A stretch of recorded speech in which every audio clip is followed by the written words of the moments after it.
But let's take a look at a video clip of an athlete accelerating, and let's break down the different positions they need to get in if we're going to get it correct. Now, as the athlete begins to rock forward, there are three specific things we need to see our sprinters do before their back leg or their quick side leg ever touches the ground. The first thing we want to see the athlete do is swing and drive the lead arm up. So in this case, that's going to be the left arm. It's going to be the arm of the front leg.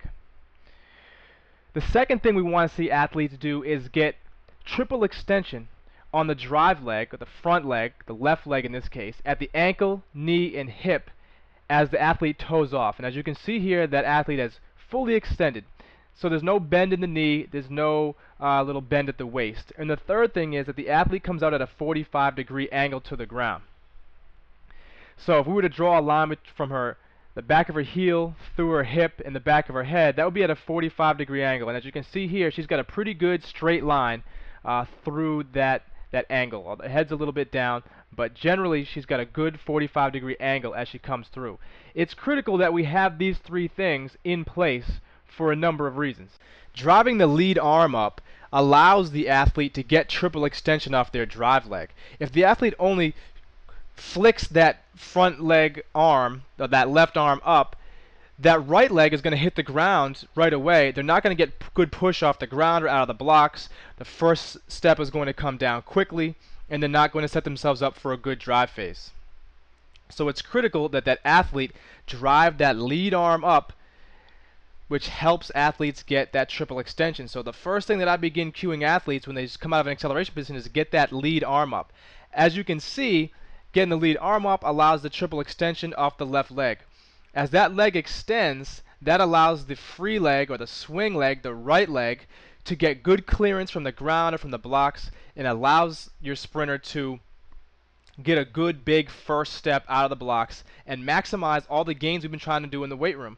We need to get triple extension in the power leg before the swing leg hits the ground.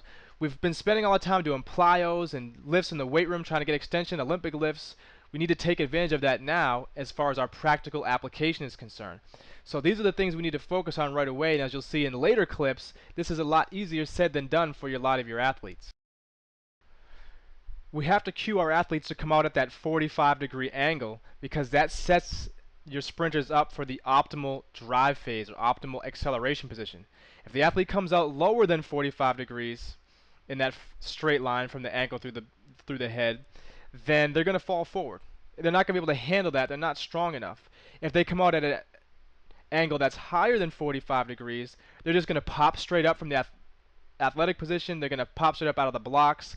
They're going to grind through the gears too quickly and reach a false top speed too early. So 45 degrees as they come out is the optimal angle coming out of the blocks or out of your acceleration position if you want to set yourself up for the best possible start or acceleration, whether it's out of the blocks, in a workout, in a relay, whatever the case may be. So this is the position your athletes need to be in before that leg hits the ground, just like that is right there. Now if we can get the athlete in that position as they begin their acceleration work, we can transition to the next phase of acceleration development.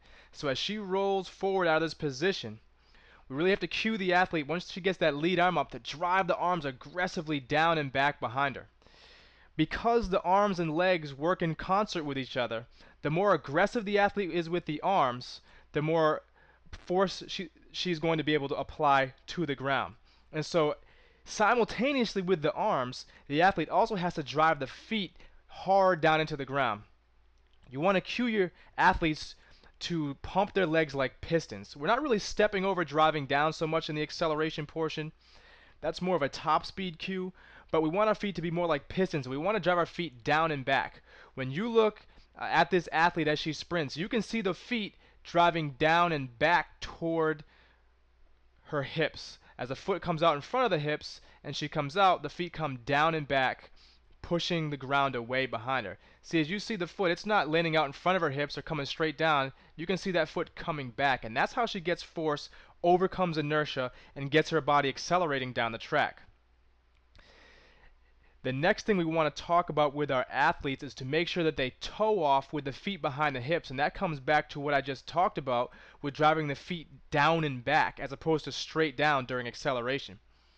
You can see here with the toe off taking place behind the hips, what you want to cue your athletes to do is leave the foot on the ground behind you. Why? During acceleration, ground contact time, the amount of time the feet spend on the ground, should go from long to short, meaning they should spend more time on the ground earlier during acceleration and spend subsequently less time on the ground as the athlete picks up in velocity. Now, athletes oftentimes do what I call spin their wheels, so they're trying to get their turnover going quickly, trying to increase their stride frequency, and if anything, increase their stride length by taking bigger strides. What we want to do is have athletes drive the foot down into the ground and let the foot stay in the ground as long as possible in order to take advantage of the things that we're doing in the weight room in terms of plyos and squats and deadlifts, Olympic lifts, etc. So it's extremely important that your athletes drive the feet down into the ground and not focus on increasing stride frequency or turnover or increasing stride length by taking bigger strides. Because remember, stride length, the amount of distance the hips travel in a stride, and stride frequency, the number of times, the number of steps you take in a given period of time, are byproducts of force application. They are not things we train in and of themselves. We don't coach faster turnover. We don't coach longer strides. We coach force application, which in turn creates faster turnover and creates naturally longer strides. So that's something that's very important that we keep in mind. That is a byproduct of force application, not training qualities that we focus on in and of themselves.